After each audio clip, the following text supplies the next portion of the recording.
तो hello everyone, this is Sayak Shah, kindly second year APM student AIIMS Kalyani. तो अभी तक जो सुनने में आ रहा है, नीट का एग्ज़ाम 17 जुलाई को होने वाला है। ठीक है, तो इससे पहले हम लोगों के पास, मैं मान के चलता हूँ 3 मंथ्स टाइम है। ठीक है, 3 मंथ से थोड़ा ज़्यादा है, पर मैं मान के चलता हूँ 3 मंथ्स टाइम है। और इस 3 मंथ्स में आपको मतलब मिनिमम 4 से 5 बार आपको रिवीजन करना है, मिनिमम। ठीक है, अब अगर आप उससे ज़्यादा कर पाते हैं तो वो तो बहुत बढ़िया है, पर मिनिमम आपको इसमें 4 से 5 बार आपको रिवीजन करना ही है नीट में, अगर आपको अच्छा स्कोर करना है तो। ठीक है, तो मैं उसके लिए एक स्ट्रेटेजी बताऊंगा अभी यहाँ पे, पर ये वीडियो सिर्फ उनके लिए हैं जिनका अभी तक मिनिमम एक बार अपने वो सारा चीज़ आपने पढ़ लिया है। ठीक है, अब सारा सिलेबस आपका एक बार कवर किया हुआ है। मतलब ऐसा नहीं है कोई भी चैप्टर आपने आप पहली बार पढ़ रहे हो। अगर कोई भी चैप्टर 2 3 कोई भी कुछ भी चैप्टर नया देख रहे हैं आप नहीं पढ़े पहले, तो वो जाके पहले पढ़िए, उसके बाद फिर ये टाइम टेबल फॉलो कीजिए, नहीं तो ये टाइम टेबल आपका कोई काम नहीं आने वाला। ठीक है, तो मैं सिर्फ उनके लिए बता रहा हूँ जिनका अभी तक एक बार भी जिनका एक बार मिनिमम सारा सिलेबस कंप्लीट किया हुआ है। और किसी का अगर ज़्यादा बार कंप्लीट है, मतलब एक से ज़्यादा, तो वो बहुत अच्छी बात है। तो वो ये शेड्यूल फॉलो करेंगे तो वो बहुत ज़्यादा बेनिफिटेड होंगे। ठीक है, तो पहले मैं बताता हूँ, टोटल चैप्टर है हमारे पास 100। ओके, और 100 चैप्टर में से मैं अप्रॉक्स बता रहा हूँ, ये 38 चैप्टर है बायो का, 30 चैप्टर है केमिस्ट्री का, और 30 चैप्टर है फिजिक्स का। मेरा जो शेड्यूल रहेगा, हम लोगों को पहले 30 डेज मतलब बहुत स्लोली वो सिलेबस को कंप्लीट करना है, मतलब रिवीजन बहुत स्लोली करना है। क्योंकि इस बार हम अगर अच्छे से रिवीजन कर लिए इस 30 डेज में, तो नेक्स्ट जो रिवीजन टाइम है वो बहुत घट जाएगा। ठीक है, तो नेक्स्ट टाइम हम जब रिवीजन करेंगे तो उससे कम टाइम लेंगे हम। ठीक है, तो पहले 30 डेज में हमको एक बार सारा चीज़ बहुत अच्छे से रिवीजन करना है। ठीक है, तो देखिए हमारे पास है टोटल 100 चैप्टर, और टाइम लेना है हमको 30 डेज। ठीक है, तो इस हिसाब से अगर देखें तो हम लोगों के पास रहता है 3.3 चैप्टर्स पर डे। तो मैं ये मान के चलता हूँ आपको 4 चैप्टर करना है एक दिन में। तो देखिए ये आप कैसे कर सकते हैं, मतलब ये एक शेड्यूल में बना रहा हूँ, शेड्यूल में आपको दे रहा हूँ। ठीक है, ये आप अगर फॉलो करेंगे तो आपको नीट निकालने से कोई नहीं रोक सकता। ठीक है, ये मतलब बहुत साइंटिफिक शेड्यूल है, ये आपको फॉलो करेंगे तो बहुत बेनिफिट होंगे। मतलब जिसका अभी 400 स्कोर आ रहा है मॉक टेस्ट में, या फिर 450 आ रहा है, वो स्कोर को 600 से लेके 650 तक लेके जा सकते हैं। ठीक है, 650 तक लेके जा सकते हैं, मतलब अगर चाहे तो आप 650 प्लस स्कोर आपका आ सकता है, अगर ये 3 महीने आप अच्छे से पढ़ लिए तो।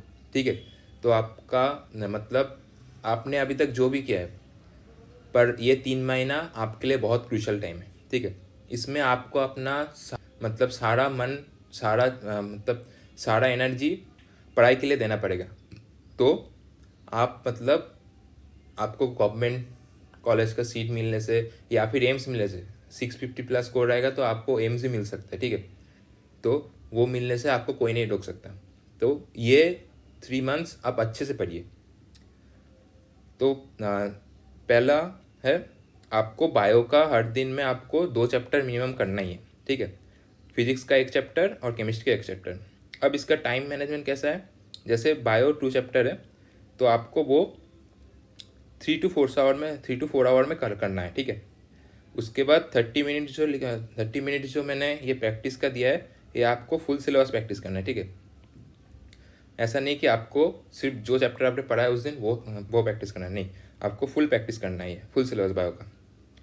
और ये 15 मिनट जो है, इसमें जो चैप्टर आपने उस दिन पढ़ा है उसको प्रैक्टिस करना है। ठीक है, मतलब आप समझ रहे हैं, तो आपका कितना टाइम प्रैक्टिस में गया, 45 मिनट्स आप बायो का प्रैक्टिस कर लिए। ठीक है, ये एक चीज़ हो गया। उसके बाद फिर फिजिक्स में 1 चैप्टर आपको 1.5 आवर्स के अंदर करना है, ठीक है।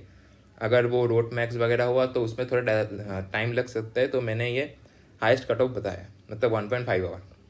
मतलब अगर कोई आप सिंपल चैप्टर जैसे ग्रेविटेशन हो गया वो सब चैप्टर कर रहे हैं तो उसमें आपको टाइम कम लग सकता है, ठीक है।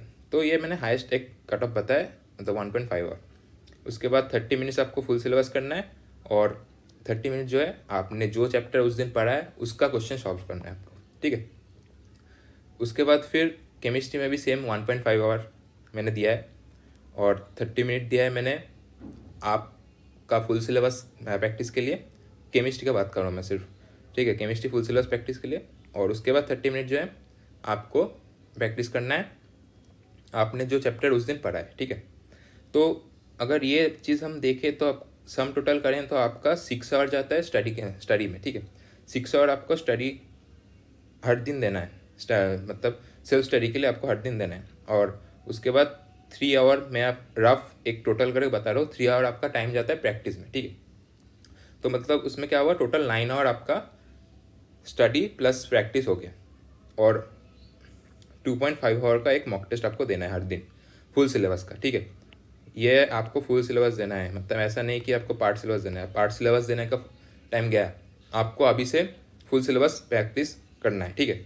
को टोटल 11.5 आवर आपको हर दिन स्टडी में देना है। ये टाइम अगर आप अच्छे से, मतलब टोटल सारा दिन आप सारा, मतलब ये 100 डेज जो बचा है पिछले एग्ज़ाम से पहले 100 डेज जो बचा है, आप अगर 11.5 आवर हर दिन दे सकते हैं तो आप एम्स में जा सकते हैं। मतलब आप अगर अभी 450 से स्टार्ट कर रहे हैं तो आप भी एम्स में जा सकते हैं। मेरा बात विश्वास कीजिए, ऐसे बहुत लोग हैं जिन्होंने ये चीज़ करके दिखाया है, तो आप भी कर सकते हैं, ठीक है। और एक जो मतलब स्ट्रेटेजी है वो जो मैं बताना चाहूँगा, ये एक थोड़ा यूनिक टाइप का स्ट्रेटेजी है, ठीक है। ये आप फॉलो करेंगे तो इसमें इफेक्टिवनेस ज़्यादा है, क्योंकि पिछला मैंने जो बताया उसमें 4 चैप्टर आप हर दिन कर रहे हैं तो मिनिमम आपको कितना टाइम लगेगा, मतलब 25 डेज में आपका सिलेबस कंप्लीट होगा, ठीक है। और इसमें पहला आपको 2 बायो का चैप्टर करना है हर दिन, 2 फिजिक्स और 2 केमिस्ट्री, ठीक है। तो बायो का 2 चैप्टर करने में कितना टाइम लगेगा आपको, 3 to 4 hour. Same as usual 30 minute आपको फुल सिलेबस प्रैक्टिस करना है, फुल बायो का सिलेबस प्रैक्टिस करना है। मतलब 30 मिनट में आप 45, मतलब कोशिश कीजिए कि आपको मिनिमम 60 क्वेश्चन करना है बायो में, ठीक है। 30 मिनट में 60 to 90 क्वेश्चन, मतलब पहले आप धीरे करेंगे, उसके बाद 30 मिनट में आपका 90 क्वेश्चन भी हो सकता है, ठीक है। मैं बता रहा हूँ, मैं अपना बता रहा हूँ, मैं 35 मिनट में मैंने बायो का सारा पेपर कंप्लीट कर लिया था नीट के टाइम पे, मैंने बताया भी है पहले वीडियो में, ठीक है। तो और फिर 30 मिनट में आपको जो चैप्टर आप उस दिन पढ़े हैं उसका प्रैक्टिस करना है। 3 आवर में देता हूँ फिजिक्स के लिए, मतलब फिजिक्स का 2 चैप्टर आपको उस दिन रिविजन करना है 3 आवर के अंदर। और 30 मिनट आपको फुल सिलेबस रिविजन करना है, फुल सिलेबस प्रैक्टिस करना है, सॉरी 30 मिनट में आपको फुल सिलेबस प्रैक्टिस करना है फिजिक्स का। और बाकी 30 मिनट में आपको जो चैप्टर उस दिन पढ़े हैं, दो चैप्टर आप उस दिन पढ़ें उस प्रैक्टिस करना है उसका, ठीक है। देन केमिस्ट्री में भी सेम 3 आवर्स आपको देना है स्टडी के लिए, रिविजन करने के लिए। उसके बाद 30 मिनट आपको देना है फुल सिलेबस प्रैक्टिस करने के लिए केमिस्ट्री का, और 30 मिनट देना है आपको फुल जो चैप्टर आप उस दिन पढ़े हैं उसका प्रैक्टिस करने के लिए, ठीक है। तो इसमें हम अगर कैलकुलेट करें तो 9 आवर आपका जाता है स्टडी में, और 3 आवर आपका प्रैक्टिस होता है, ठीक है। तो टोटल 12 आवर आप स्टडी कर रहे हैं, ठीक है। हर दिन का बात कर रहा हूँ मैं, आप टोटल 12 आवर स्टडी कर रहे हैं, और टोटल 12 आवर स्टडी करना मतलब is not a matter of joke, okay. तो आप हर दिन ये कंसिस्टेंसी अगर मेंटेन करेंगे तो आपको नीट मिलने से कोई नहीं रोक सकता, ठीक है। और आप अब बोलेंगे कि इसमें सर मॉक टेस्ट का टाइम कहाँ गया, मतलब हम मॉक टेस्ट नहीं देंगे क्या इस टाइम पे? नहीं, मैंने जो बताया ये एक यूनिक टाइप का स्ट्रेटेजी है, तो इसमें एक यूनिक चीज़ ऑब्वियसली रहेगा। जैसे मैंने 12 आवर का स्टडी बताया हर दिन आपको करना है, तो उसके बाद आफ्टर एवरी 2 डेज आपको 2.5 आवर का पेपर देना है आफ्टर एवरी 2 डेज, ठीक है। तो उस टाइम में टोटल मिला कितना हो रहा है 14 पॉइंट मतलब 12 प्लस 2.5 मतलब 14.5 आवर्स। 14.5 आवर्स स्टडी करना किसी के लिए हर दिन मतलब पॉसिबल नहीं है। मतलब हाँ कुछ लोग कर सकते हैं, पर मैं ये इन जनरल बता रहा हूँ, तो ये पॉसिबल नहीं होगा, ठीक है। तो उसमें क्या कर सकते हैं आप, मतलब मैंने पहले कितना बताया, 6 चैप्टर आपको हर दिन करना है, ठीक है। तो उसमें से जिस दिन आप 2.5 आवर का पेपर दे रहे हैं, तो उस दिन आपको क्या करना है, उस दिन 1 या 2 चैप्टर आपको कम करना है, ठीक है।